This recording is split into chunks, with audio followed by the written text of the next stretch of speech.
Overall, it was very disappointing, pretty stupid in a lot of places, very self-contradictory, and it did have some few good moments. There was always like about 1 to 2 decent scenes per episode, but there were so many bad scenes and so many crazy parts to the dialogue or to the plot developments that I really can't give this any high score. But I'll try to be fair to give the good side and bad side of what happened without spoiling too much. So what is occurring? Well, Louis finally settles into being a vampire. Lestat is basically like his very hectoring kind of teacher, and it gets very racial pretty quickly where Louis thinks, "You're like a white master, you're ordering me around." And if you think I'm exaggerating, oh no, this thing gets very explicitly political real quick. And I have no issue with that stuff. Again, I like Buffy and Angel. That was very political. It's pretty obvious that Joss Whedon had a liberal point of view. They put a lot of liberal messages about homelessness, queer rights. Granted, when it came to other things like imperialism and racism, it kind of fell flat. They didn't do a very good job there. So I have no issue with politics being put into vampire fiction. But wow, this was not subtle at all. Because at one point, Lestat kills a singer for not singing well. That's fine. That's with the character. He's very obsessed with music. That made sense. But then when Louis kills a racist politician, he gets all mad, saying, "You killed someone important. You're bringing too much attention." They're stacking up a lot of bodies. They even have an incinerator ready to destroy the bodies. And you're like, having an incinerator in the neighborhood makes you way more suspicious. You could just dump the bodies in a swamp. Like, why don't you just do that? I mean, technically, the FBI is around this time period. They're not going to be hunting down vampires, right? So, yeah, like a lot of world building details made no sense. They just are all over the place with what are the limits, what are the powers. Yeah, it just felt very flimsy and just very disjointed. The only one thing I can say that was consistently good was the costumes, but even there was a little laughable. So it takes a while, but we finally get Claudia at the end of episode 3, and then we get into episode 4. Now, I didn't like almost any of these episodes, but I do think with episodes 2 and 3, they were pretty bad, but there were a few nods to the film and the book. Wasn't a lot. There's like a few Tom Cruise moments with Sam Reed, who plays Lestat. That was fine.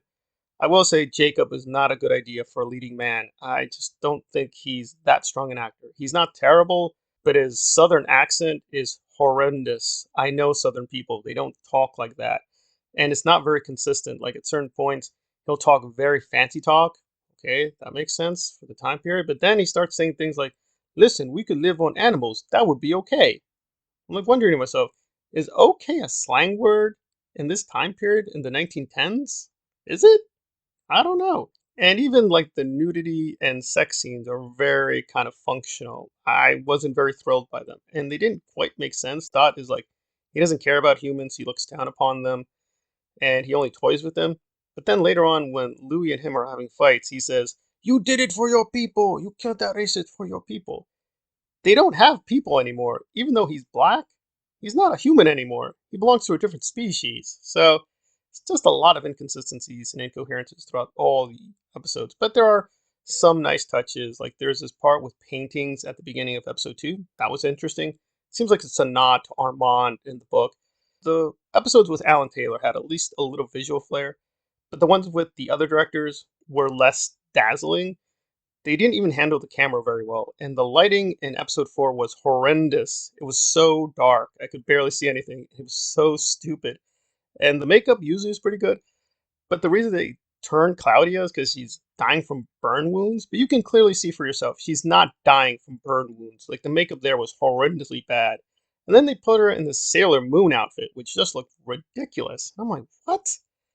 But I will say, even episode 4, which probably was the worst one, there was a nice creepy moment when Cloudy's like staring at two people having sex, and just the way the camera moved with her, she looked really frightening. So there's always like a few good moments in these episodes, but there's so much jaw-droppingly stupid stuff that happens. It's just like your only real vulnerability is the sun.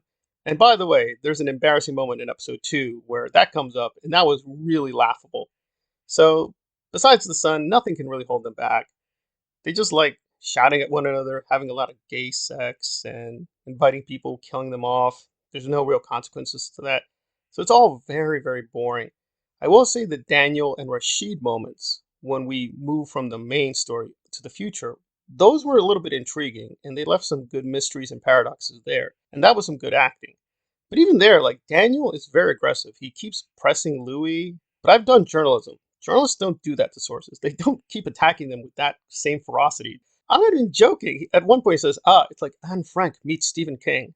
Like, who talks like that? And episode 4 was so ridiculous because tonality wise, and even in terms of plot points, it didn't make sense with the other episodes. It's like the writer was just doing a whole other series. Like, we had the characters, but it seemed to be a totally radically new story. And the jokes were very lame and just totally fell flat. It's really terrible. There's really no fidelity. It has not much to do with the book or film. There's a few nods here and there. That's about it. Some engaging performances by Sam Reed and some background people.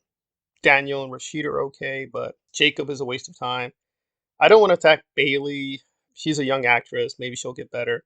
I just found her voice very irritating. So, some dazzling visual moments at the beginning of episode 2, some nice other scenes in the other episodes, but overall, it's pretty much just junk. It's just a few diamonds in the rough. I will say this, though, it wasn't like end game level stupidity because it didn't have a lot of the CGI sludge. They spared me that. I'm grateful there. But yeah, nothing really too marvelous. The music is okay. The costumes are the standout. Sometimes the production sets are really well designed. They really do feel like we're being transported back in time. But the dialogue is pretty consistently cringe stupidity. The performances are erratic. And there's no real stability to this mythology. It's pretty much a waste of time. I am grateful for one thing, though. It's only about 7 episodes this season. Hopefully, I'll be able to slug through it because these episodes are long. Really, they could have just be consistently like 40 minutes. They don't need to be like 50 minutes. There's a lot of fat in these episodes. So, do I recommend Interview with the Vampire? No. No, I really don't. But if you are going to see it, yeah, there's a couple of decent scenes, but I don't think it's worth waiting for hours and hours of stupidity to get like 10 good minutes. But that's me.